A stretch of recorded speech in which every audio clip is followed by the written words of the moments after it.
Republican Congressman Madison Cawthorn of North Carolina claimed during a podcast interview last week he had been invited to sex parties by some of his older colleagues, and then he said watched at least one fellow lawmaker use cocaine.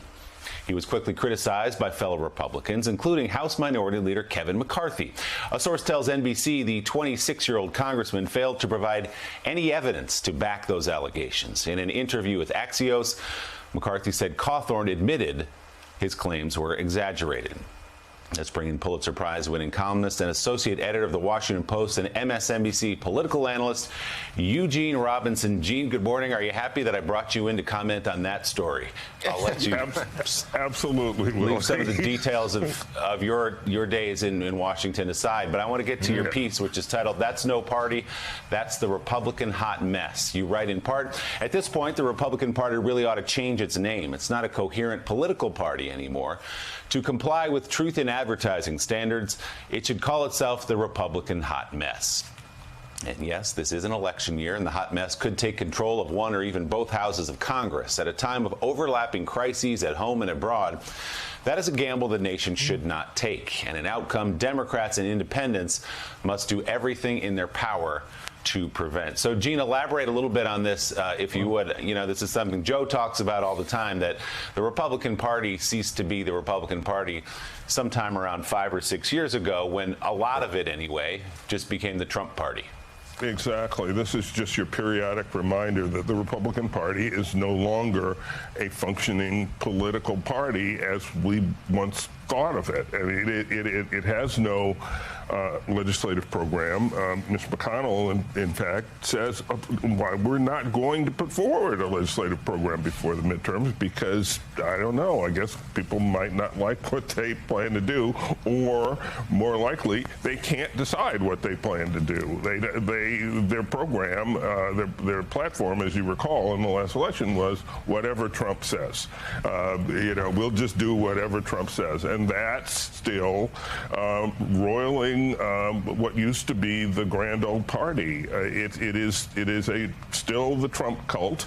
That's where the base is, and members of Congress are all over the map. And then in the House, you have this loony bin caucus of Madison Cawthorn and Marjorie Taylor Greene and Lauren Boebert and Paul Gosar and others who are determined to make life as miserable as possible for Kevin McCarthy, who, as we all know, desperately wants to be Speaker.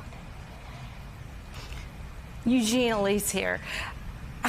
It's hard not to just laugh a little bit because this is so ridiculous.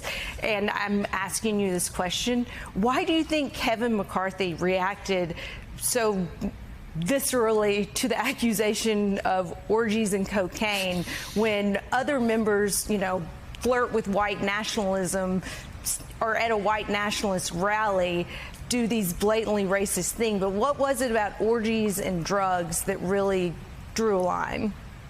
Well, clearly that was seen by McCarthy and by the rest of his caucus, by the way, which had a fairly raucous meeting to talk about Cawthorn's statement. That was seen as worse, actually, than going to a white nationalist rally, which is just like, okay, you be you, go to the white nationalist rally. The rest of the party said, well, we wouldn't kind of do that, but they did it, and those look, the members of Congress that the Republicans that Democrats kicked off their committees, like Marjorie Taylor Greene and Paul Gosar, Kevin McCarthy says they'll have their committees assignments back. They'll be back on committees if Republicans take control. So none of that stuff is all that bad, according to today's Republicans. But sex and drugs, that's another story. Our friend Peter Baker, who will be on the show a little later, had the best take on this, where he said, I've lived in Washington my entire life. I've clearly been invited to the wrong parties. Really, what is interesting here, though, is that this is, as to Eugene's point, this is the line that could not be crossed. We heard who did get stripped of their committee assignments and their leadership posts? Liz Cheney for standing up to former President Trump's big lie, for questioning his false claims of election fraud, and then for serving on the January 6th committee. That's the issue. And this also underlines the struggle that Kevin McCarthy has right now, where for him, again, to condemn this is significant because he is so desperate to get the approval of former President Trump to be Speaker, which he has not secured yet. As much as he has tried to cozy back up to Trump, and Trump has, mostly sent approving signals his way, there's no guarantee that Trump will back him for Speaker if Republicans do take the majority. He is still that angry about the exchange they had on January 6th, that phone call where McCarthy asked him to step in, and Trump claimed the rioters loved their country more than he did. So McCarthy's trying to balance his competing interests there, and he knows he needs some of the lunatic caucus, as Eugene said, Willie.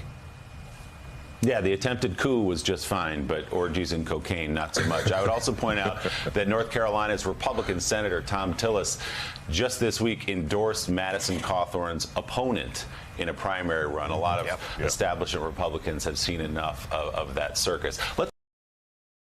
Hey, thanks so much for watching our YouTube channel. You can follow up on today's top stories and breaking news, or catch up on your favorite MSNBC shows all in one place. Download the NBC News app today.